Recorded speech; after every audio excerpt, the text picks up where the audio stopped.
Jim, I think I'm as nervous as you reported yourself to be. And and also I'd like to sort of echo what others have said before me with respect to your thoughts that you shared with us and setting this tone.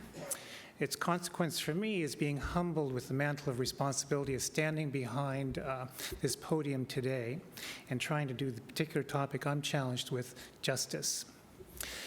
Before I actually go into this presentation, it's just this notion of scientific expert, which I'd like to clarify. And my notion, my notion of an expert is actually tempered with the perspective that knowledge is actually developed through dialogue and shared and mutual understanding. So I'm going to be sharing with you my learnings from this particular exercise, but I don't think I have a definitive post or stance on some of the issues which I'll be sharing with you, but hope to come to that through the discussion which we're going to have over the next couple of days. Let's take a look at where we are here. Now I have no conflicts of interest, which is nice. I'd like to give credit to a colleague, Dr. Gillian Carter, who's research fellow where I'm situated. And Gillian was actually instrumental in terms of pulling this slide deck together while I left town. So she did an outstanding job. And this is the question which I've been tasked with. What are the essential elements of an integrated and coordinated palliative care program that will help improve access to quality palliative care in Canada? Now, my journey to standing behind this podium started approximately 5 months ago, where I was invited by Conrad to take this responsibility. And over the passage of the past 5 months or so, I've been trying to sort of create a coherent story for you. And the steps or activities that I've been involved with has been immersing myself in the literature, puzzling it through, talking to colleagues informally, and also reflecting in terms of my own experiences both in Canada, where I was a research practitioner at McMaster University, and most recently situated in the UK EU for the past 4 years. So the lens which I'm bringing to this particular topic is one of a social scientist, but also somebody who's now, I would describe as a boundary spanner, both from a North American perspective as well as from sort of the EU perspective as well.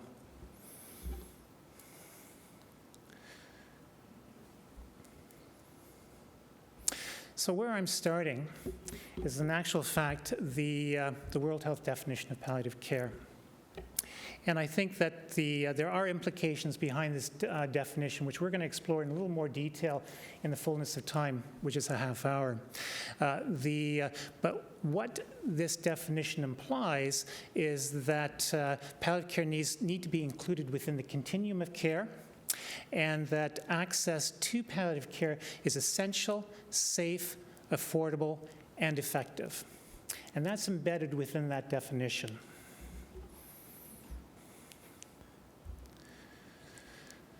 The issue.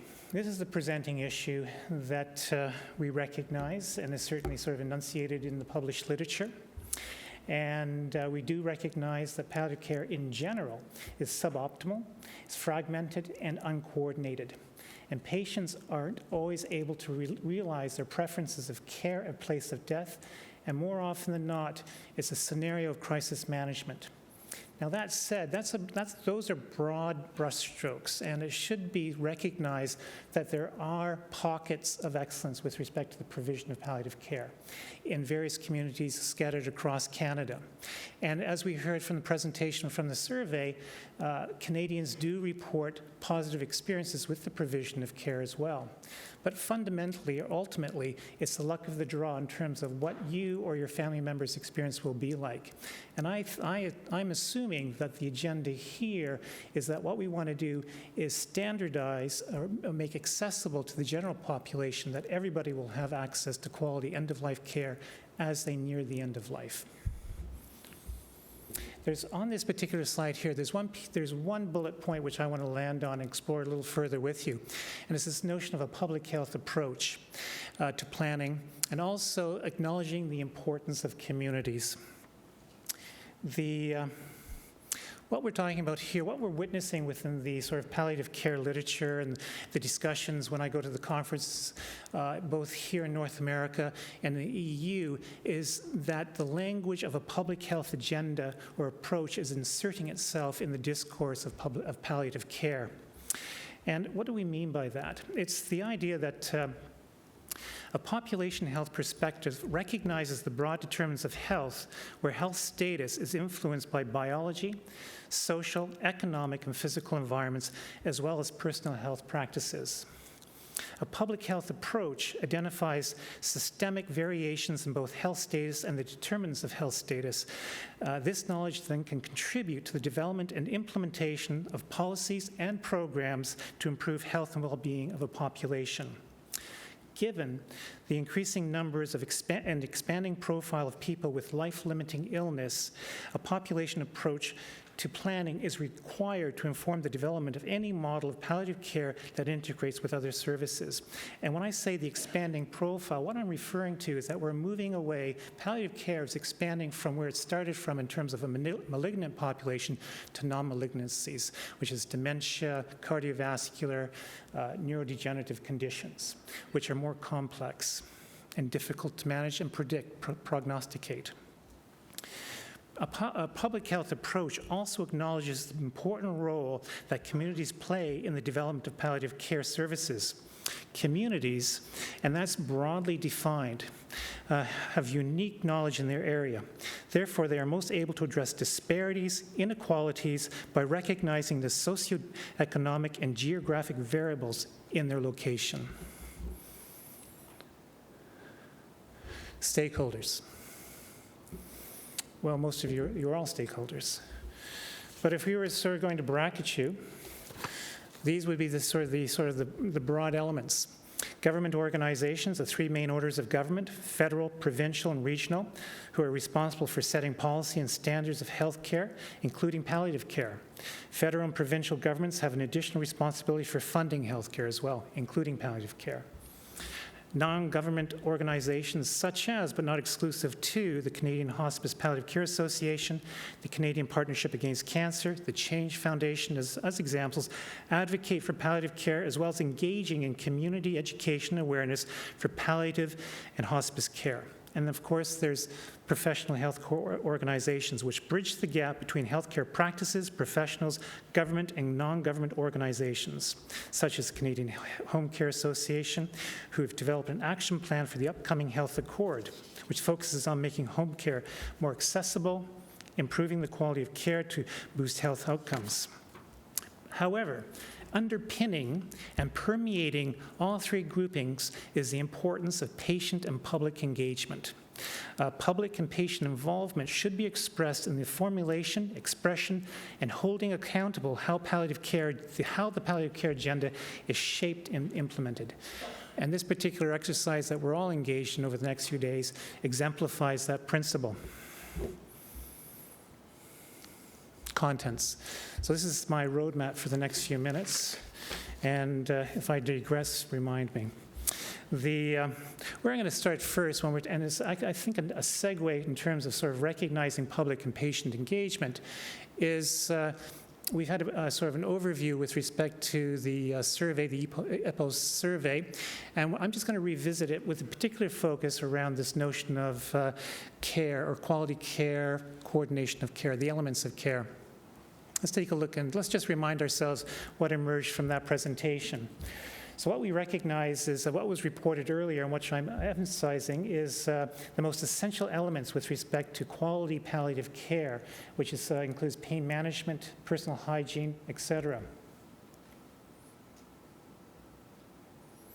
Other essential elements here include specialized personal support workers, and the list goes down. These are the top 14 elements in terms of essential elements or quality criteria for palliative care.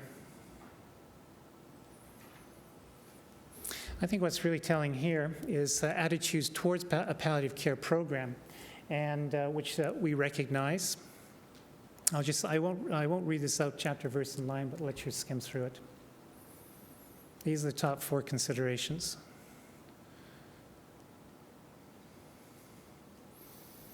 But there's also this notion of a home care program, which we heard earlier on, which speaks to 7/24 access, etc.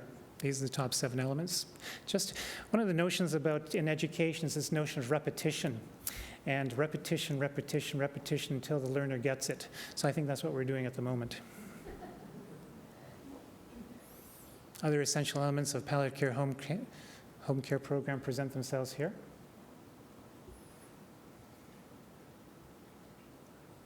But I think also what's most important is the attitudes that the public have around palliative home care.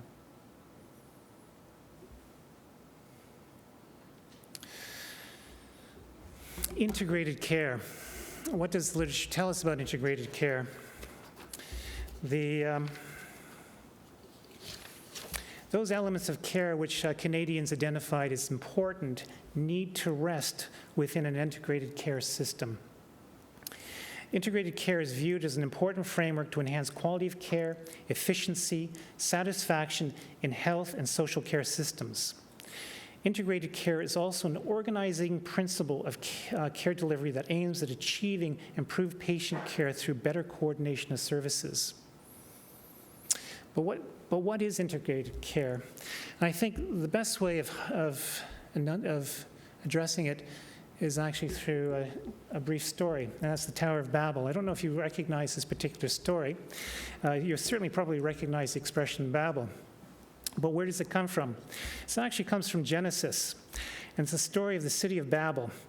And it's said in this particular story that at this time, everyone on earth at that time spoke one language or had common speech. The story of Babel relates how the people at that time decided to build a city with a grand tower that would reach the sky.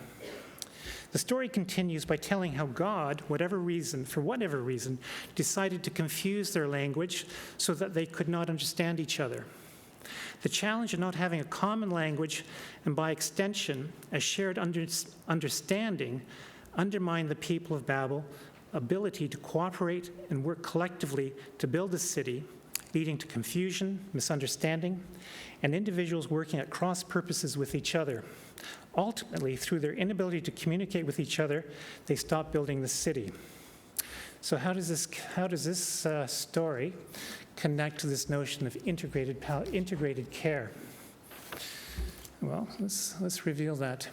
And I think it's arresting with respect to this first bullet, that a review of literature revealed that there's some 175 definitions or concepts that is meant by integration and integration care. So it's a bit of a minefield. And you can imagine the challenge I had in terms of wading through this material and trying to sort this out. But that said and done, there's a trajectory over time which I witnessed in the literature in terms of sort of the cross purposes of definition and narratives in terms of what integration is, with, from my perspective, the acknowledgement that there seems to be sort of a narrowing or focus or a consensus in terms of what integrated care is. So I think that it's arriving, and but still has a way to go. And to illustrate the arrival is the definition, which again I'm using from the World Health Organization.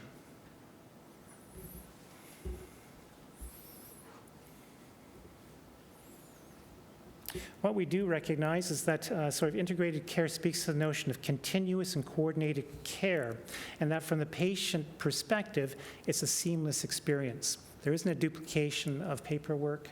There isn't sort of multiple providers coming into your home, conducting sort of multiple assessments or duplicative assessments, that you're repeatedly forced to tell your story in frustration and tears.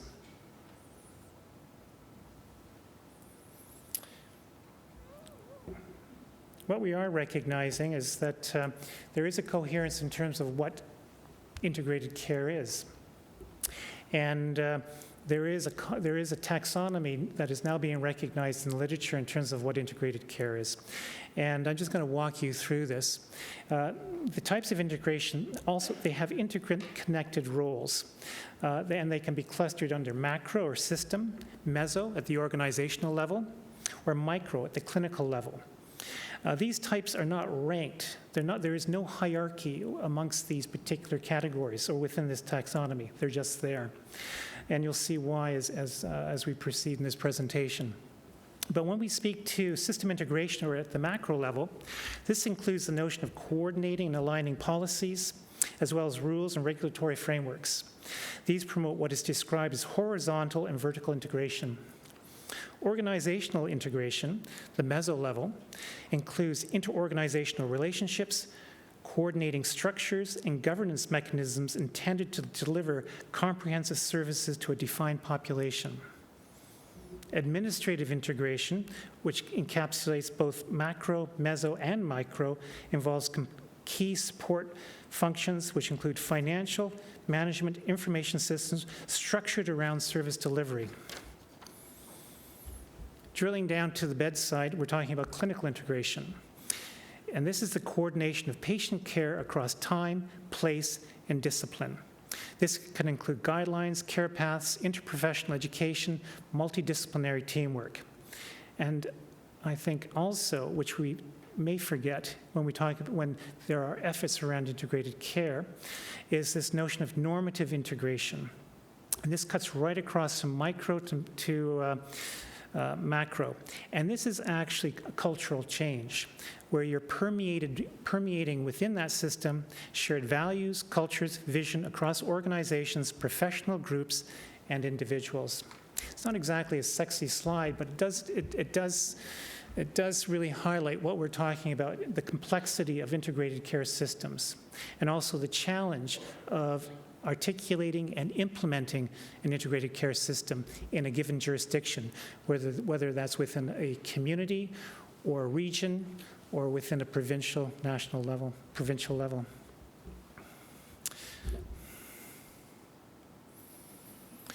But there's also intensities of integration as well. And this here is sort of this pyramid model talks about some of the variations of a theme which can be witnessed in various communities, ranging from linkage, coordination, to full integration. I think also what I was reading is that there's actually it was last night, and I was sort of refreshing my understanding of the material. I stumbled on one article which I didn't read in detail before, which was quite insightful, and they saw that they reported this perspective of integration described as both as organic, but also developmental. So that sort of a community that does embrace this notion of integration to improve care can start from a linkage perspective and evolve over the fullness of time to full integration as well. So it's a snapshot of an organization, but it's also recognizing that this is a dynamic process as well within a given community or scenario. It evolves.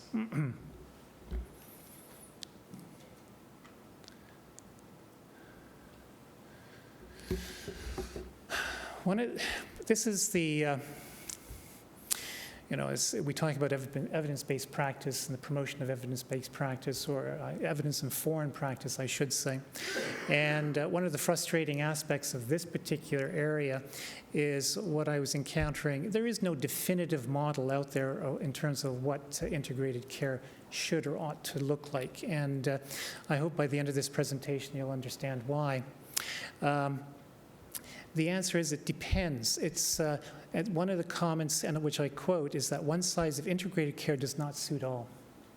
And you have to consider the context, the guiding objectives, stakeholders, the availability of resources, and the scale of the initiative. And I think that what that does, if there's not a one-size-suit-all, I think it really does devolve the responsibility and the guidance for integrated care at more the local community level.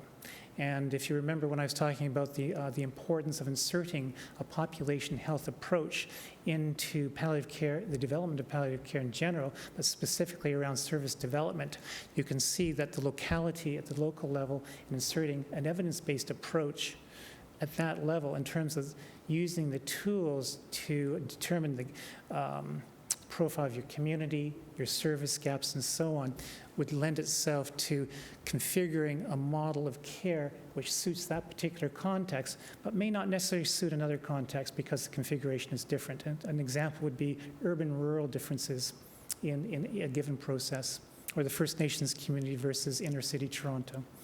Multicultural.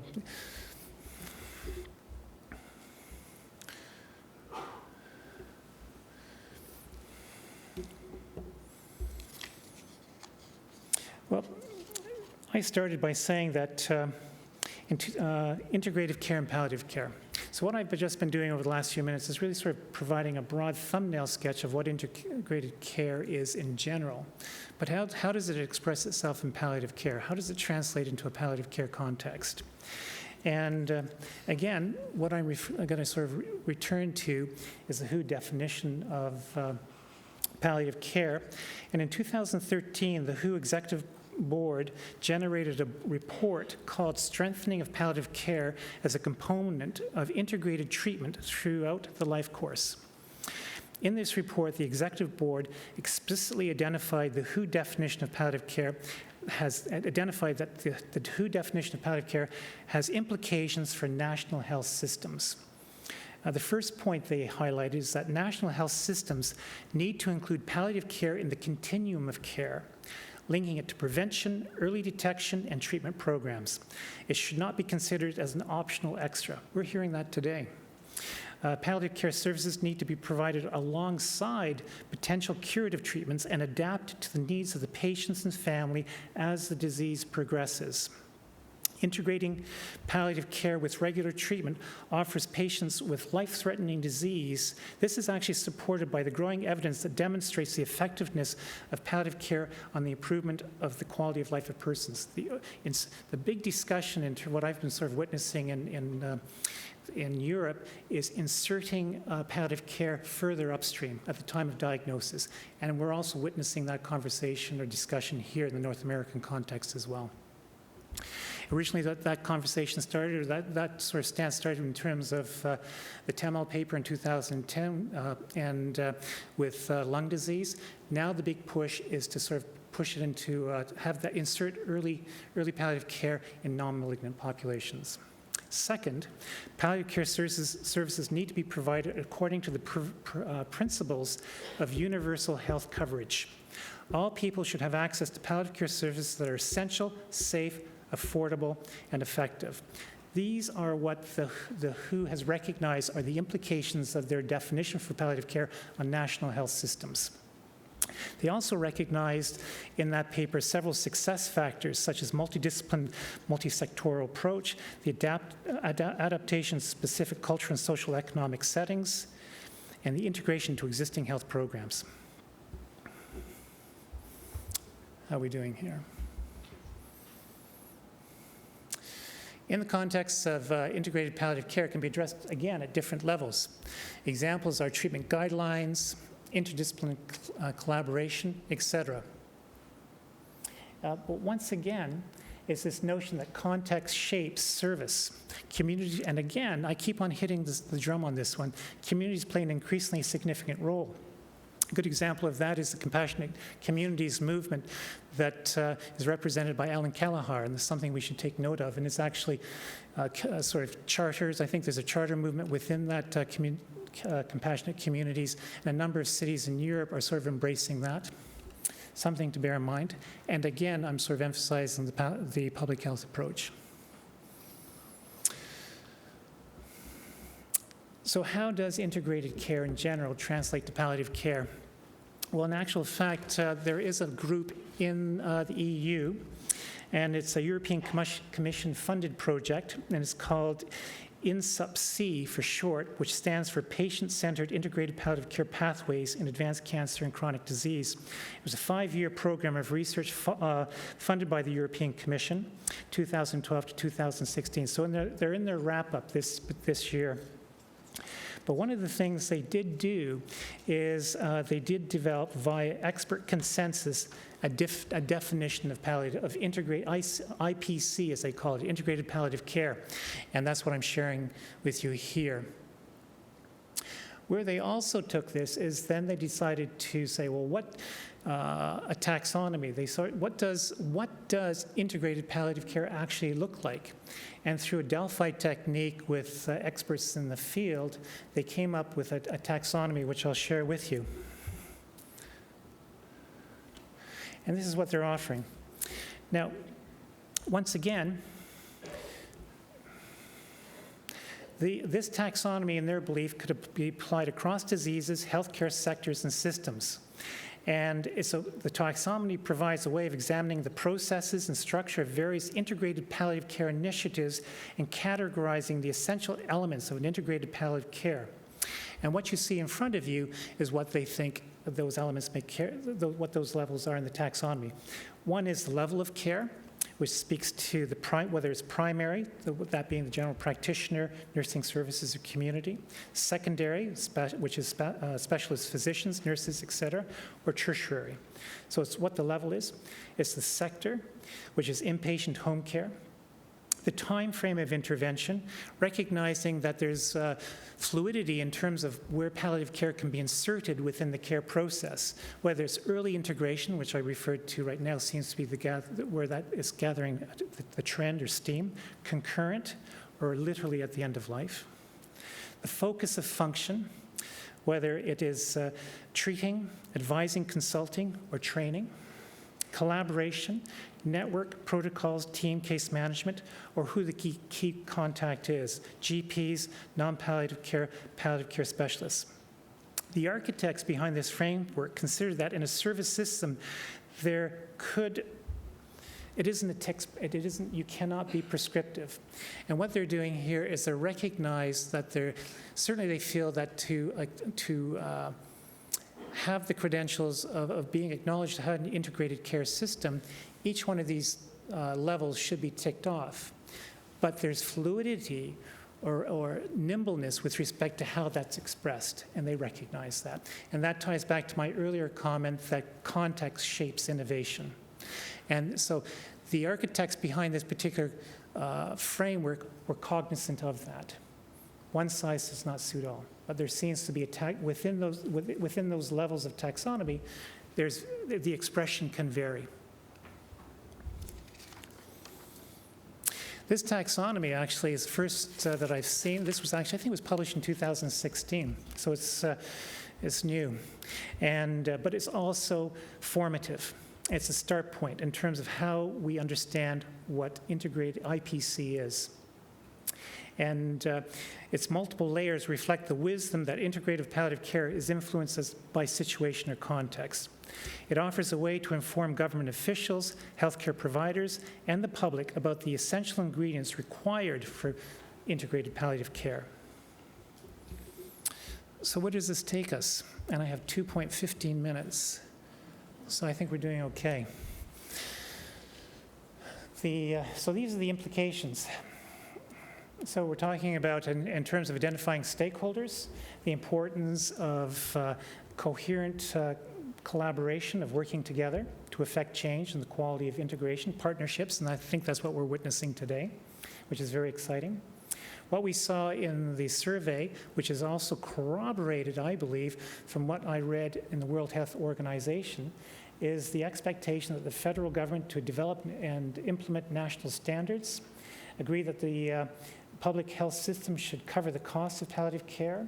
And I believe these views resonate with how the WHO perceives the definition of palliative care influencing national health systems.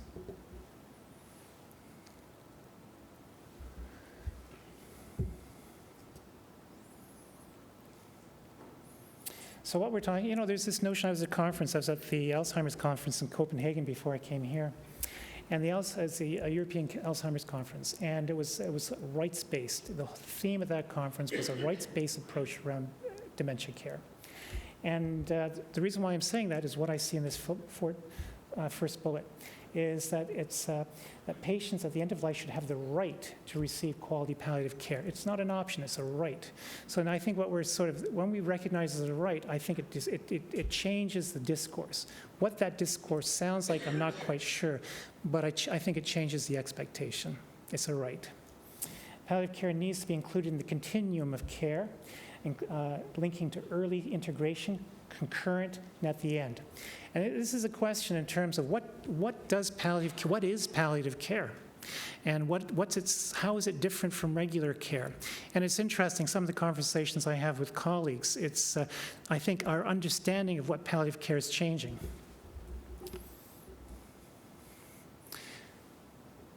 I have 5 seconds.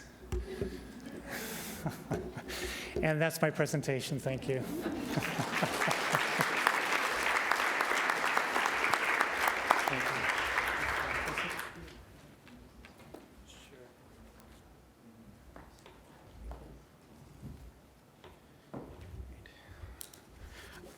Thank you very much, Dr. Brazil, for a very informative presentation.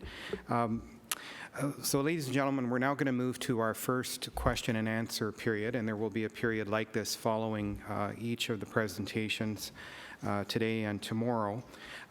Just a couple of words about the format. Obviously, the first priority for asking questions are the lay panel members. We are trying to reserve at least 10 minutes at the end of each segment once the lay panel has finished asking their questions, to allow the people in the audience here in Ottawa an opportunity, and also to allow an opportunity for people who are watching us online. I'll turn it over to the lay panel in a minute, but a couple of requests. So if you'd like to ask a question, if you're here in Ottawa, please approach one of the 2 microphones. When I call on you, please state your name and your organization, if you're part of an organization, and ask one question, if you would, please. For those of you that are joining by webcast, please submit your questions. Again, include your name, where you are in the country, and your organization. And your question, if we have time, will be read out by a member of our team. If for some reason online, if we don't get to your question, we will receive a response by email. So with that, I'm going to turn it over to the lay panel and ask which panelist would like to ask the first question.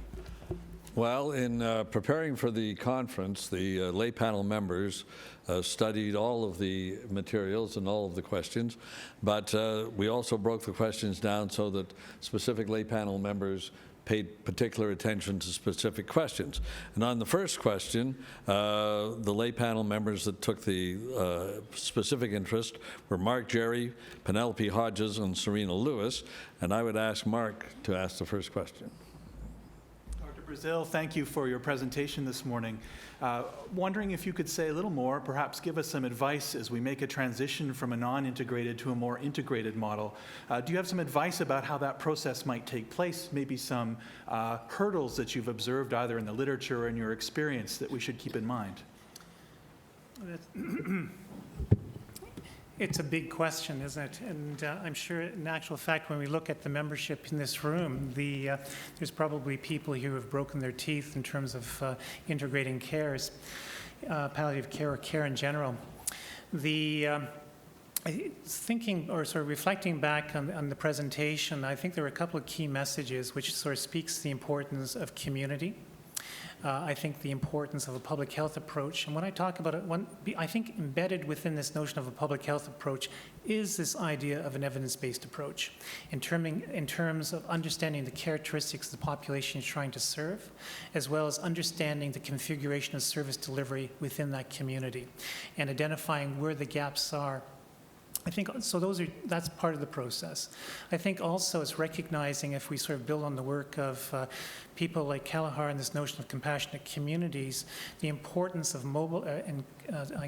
community development, the importance of a bottom-up approach and mobilizing communities to engage in this particular process, and they offer the best insights with respect to what that community may need.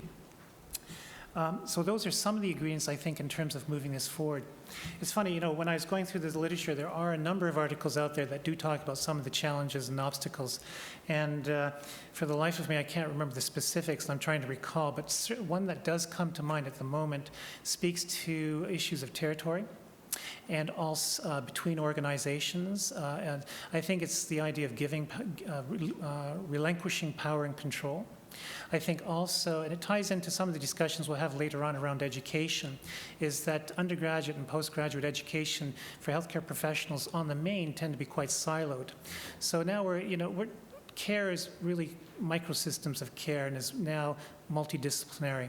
And when we're talking about not only organizational relationships, but also relationships at the practice level with different disciplines, we need to integrate it in terms of education and training, what partners or colleagues do. I think those are some of the ingredients that, in terms of facilitating the process and some of the challenges that act as barriers. Funding as well. Thank you, Dr. Brazil. Our Canada Health Act, on which the funding of provincial health care is based, doesn't cover the full spectrum of palliative care. It only covers hospital or other medically required services, doesn't address psychosocial or spiritual services, doesn't even cover home services. In your experience, are these key components normally enshrined in legislation? Well, I think the Canada Health Act is creaky. And I think we do recognize as a community that there's reform is required, but it's problematic in terms of how that reform is implemented. And if we look at other jurisdictions, such as like Northern Ireland itself has an excellent integrated health social care system. Other jurisdictions like the Netherlands, the boundaries between acute and community care are not as strong. So I think that if we're talking about integrated care, also when the Canada Health Act was conceived and implemented, our notion of illness was an acute care model. The issues have changed. And I think we need to revisit that if we're going to have a sustainable, equitable, and quality healthcare system. Serena. Thank you. Really appreciate your presentation today, Dr. Brazil. As well, I'd like to comment on Mr. McCullough's fantastic way to ground us today. I actually have two comments I wanted to make and a question in both. One of them would be to highlight the need, and I think back to the exemplary work that Senator Carstairs has provided for our country in leadership in palliative care, and the strong need at a federal level, again, to kind of compound what Penelope's talking about. I think Dr. Carstairs has done tremendous work here. Do you, in your experience, see a federal government role as far as in the UK about who has taken on a role like that? And, should we be looking at appointment again at that level to ensure that integration does occur? Well, it's interesting. When I was in Canada, and I'd be looking at sort of the palliative care momentum in other jurisdictions, and I'm thinking of Europe, the UK, and also Australia. The impetus for that initiative, it was that it was a national initiative. It wasn't devolved down to the provinces. And I think that Canada has impaired itself by not embracing this as a national agenda. Comment here that I'd like to make. It has to do with the WHO model, the World Health Organization. I deeply appreciate the model that has been put out, but I'm also concerned in the integrated model that we've lost some of the language. So I highlight and commend you for talking about the discourse, because I really believe that that's where we need to start in Canada. We're uncomfortable talking about palliative care. And I would like to ensure, because the three words that stuck out from me from Mr. McCauley's story this morning was that he talked about distraught, weary, disoriented, and in uncharted territories. So our integrated model from the WHO organization really needs to ensure that it covers, again, family, because integration needs to be able to happen for he and Sarah, for his children and his grandchildren at all age levels. And I just want to make sure that in that integration from the WHO model, that will be included. I mean, what's been your experience with that? Well, I would agree with you completely. And on listening to you, sort of a quote came to my mind that the price of democracy is constant vigilance. And I think those elements which you speak to, I think what's required is constant vigilance, that those values and considerations are not lost in the momentum of reforming or improving end-of-life care. Thank you. Other panel members with questions for Dr. Brazil? Ken. Am I on? I'm on. I guess I have a couple of questions, and the first one gets at the issue of obstacles to actually reaching a condition of integrated palliative care. And so much of it seems to be around the question of organizational and institutional behavior and cultures. So do you have some insights you might offer on the how to go from the linkage to the integrated, given that, I mean, what you just said about turf protection or territories of control, how do we begin to break that down to reach a condition of integration? It's a challenging issue, and it's some of the work I've been involved in is around organizational culture and organizational change, to be honest with you. But what's interesting, even within an acute care hospital, with the wards, you don't have a singular culture. You can have a dozen different cultures because each ward may have its own unique culture and operation. I think I don't have a recipe with respect to how you navigate towards changing an organizational culture. But one of the points that came out of my readings, and I sort of revisited last night, is that when you talk about integrated care, or you embrace this integrated care, is patience, and that it takes time. And you may have to take a few runs at it before it's successful. I think it's a long-term investment. Yeah. And I think also it's not only sort of changing the culture of those in practice presently, but it's also recognizing the next generation who will be in that system, and also targeting the educational system as well. So you've got to take a broad span approach to this. Penny, did you have a question? I'm sorry, do you have a follow-up? Yeah. On that, and the degree to which that kind of culture change might begin to address your concern with a bottom-up approach by asking what counts as evidence in an evidence-based approach. And again, pointing to Jim's remarks this morning, which were eloquent and articulate, but I think spoke more to the meaning of what the experience of death or approaching death is, and it seems that we might miss a lot of what is important to people who are both delivering care and experiencing death in the ways in which we go about collecting data. Right. Well, on listening to you, I think the key piece which you said is what counts as evidence. And I don't think there is a singularity in terms of what evidence is, certainly not in my perspective. And I think that if we're looking at sort of the ethos of what I'm speaking to is collaboration and consensus. And I think also it's what's the criteria of merit which we hold an innovation accountable to. And it can vary across communities and also stakeholders as well. And I think that's the, performance indicator cultures can be quite dysfunctional. And we certainly witnessed that with the Francis report in the UK. And so I think we have to be quite mindful of the negative consequences of a performance indicator-driven culture within healthcare, health social care. Penny. Thank you. I'm interested in your experience, not only in Canada, but in Europe as well. How many of these sessions have you sat through when you actually had patients and families at the table informing your opinions? Well, I'd have to say this is the first. But no, one thing I can sort of speak to is in terms of the transition from Canada to the UK from a research perspective. And in the UK, patient and public engagement is paramount, more so than what I witnessed when I was here in Canada. And when I sit on grant review boards in the UK, we have service providers sitting at that panel, as well as patient or public, and they have equal say. And their assessment of that grant proposal has equal merit. So I would say that PPI, for short, has a strong ethos in the UK context, which I had not witnessed here in Canada. Yeah. Don, just before you go to the next panel question, I'm going to anticipate that we will have a few minutes for questions from the audience, potentially. So if you do have a question from the room here, please feel free to approach one of the mics. Carrie, question.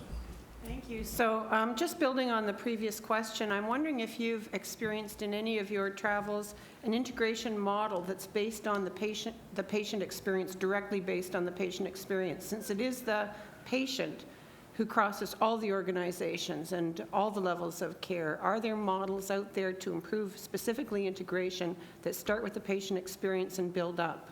Well, there is. I mean, certainly drawing from the UK experience, and Jane Seymour could corroborate my observation. But there is a user design movement within the NHS, and the argument is that why services are failing is that user voice has not been incorporated. So the NHS has made efforts to actually deliberately include users in the development of service delivery.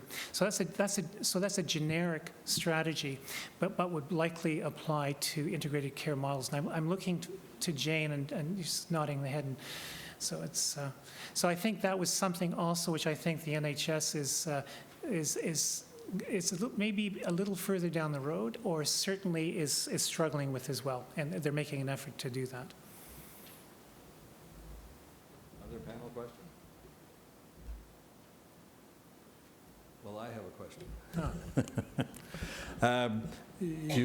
You said, and we're talking about a national palliative care strategy, but in fact, you know from being in Canada that there are 10 provincial health plans, not a national health plan. Yeah. Then the federal government has responsibility for Aboriginals in the military, and the territories, while they are more related to the federal government, still have their own plans. And I'm wondering, is really a national palliative care strategy possible in Canada?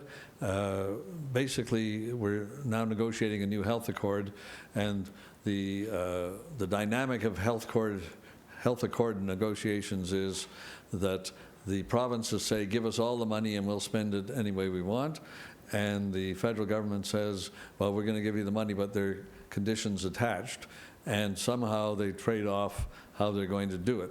And as I understand it, this time the health accord is going to be an overarching health accord for kind of the general principles, and then individual health accords with each of the provinces on specifics. And I'm wondering how you think a national palliative care strategy is going to evolve in a situation like that. That is a big question. I think the short answer is yes. The long answer is it's a conundrum, and I think it really is how will that accord express itself, and how does it translate down through the various jurisdictions? So in principle, I think the answer is yes, but in terms of its translation into practice and into policy documents, et cetera, I think that's why we're here today. Yeah. Thank you very much, Dawn and panel members. So we'll go to the room now, and we'll begin with microphone number 1. Good morning. My name is Chris Vadabonker. I'm a pediatrician who works here in Ottawa at the Children's Hospital of Eastern Ontario and at Roger Nielsen House.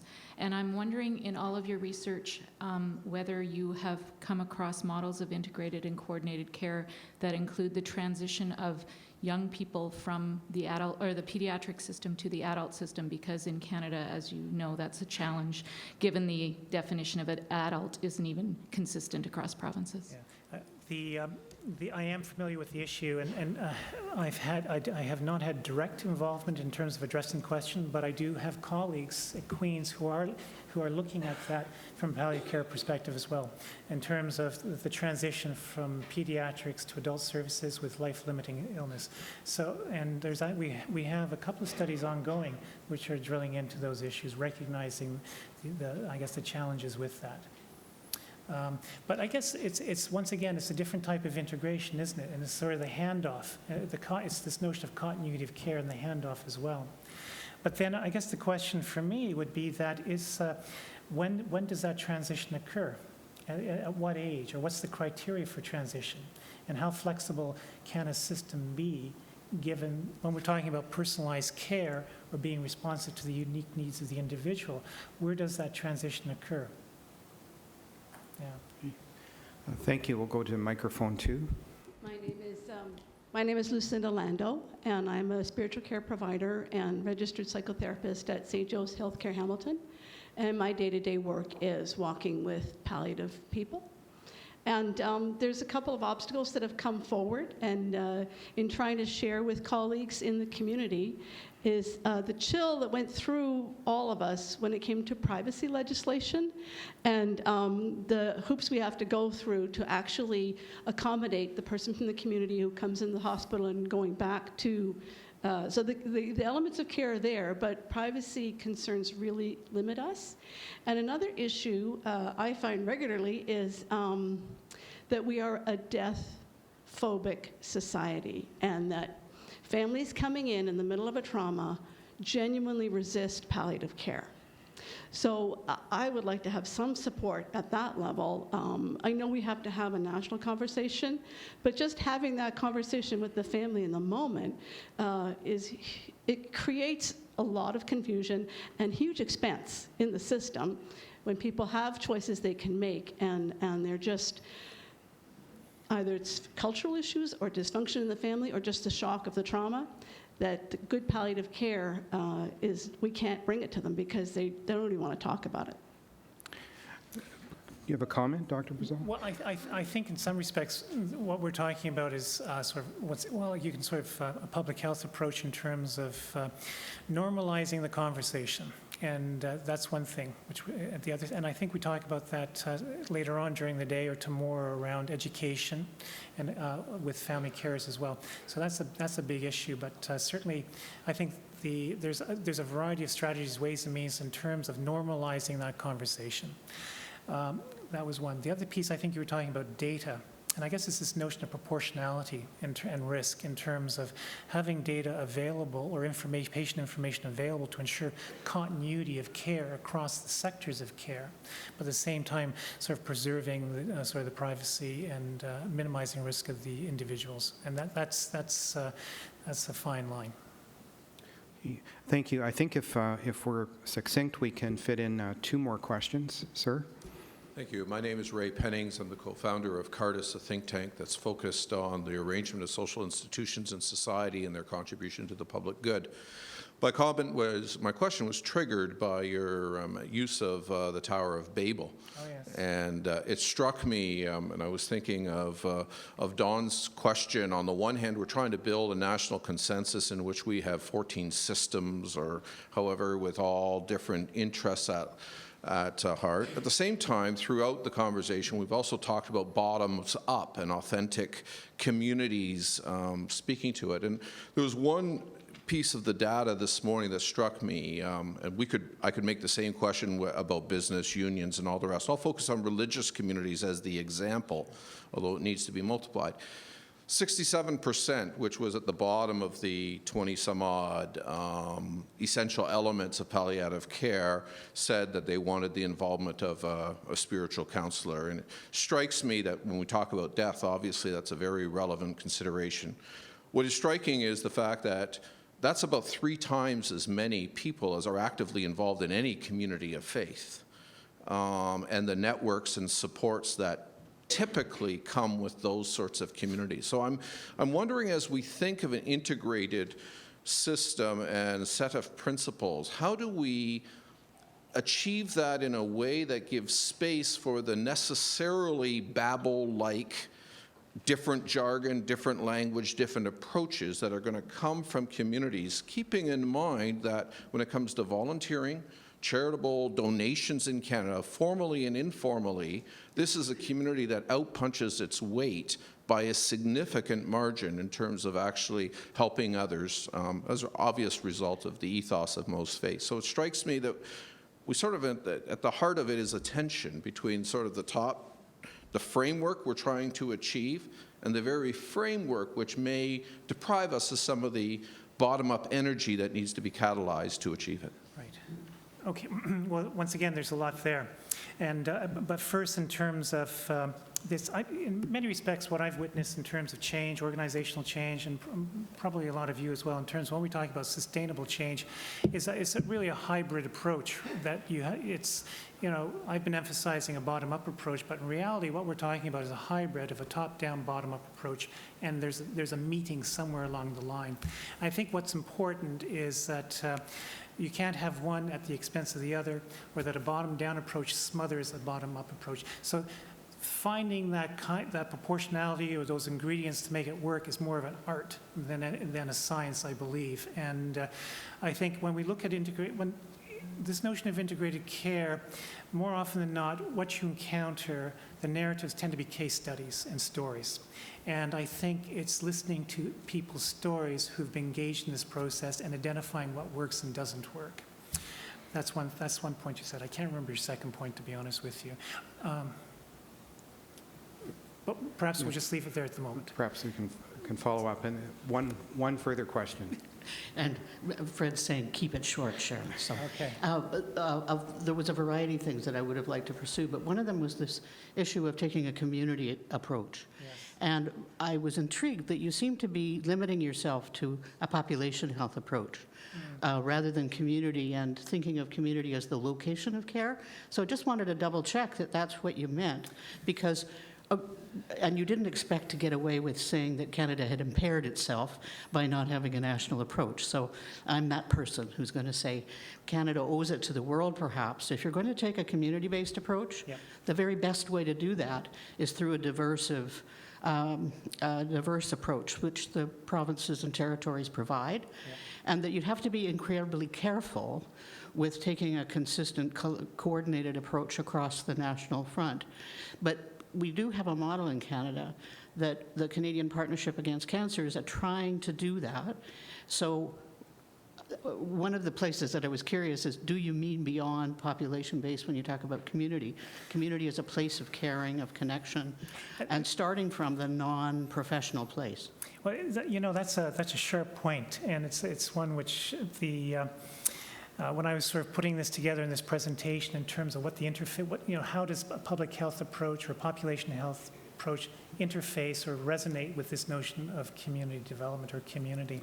I don't have the answer to that. I don't think they're mutually exclusive. But what the synergy is between those two ideas is not altogether clear to me at this point in time. I think they both have a place. How they interact, I'm not quite sure at the moment. Thank you.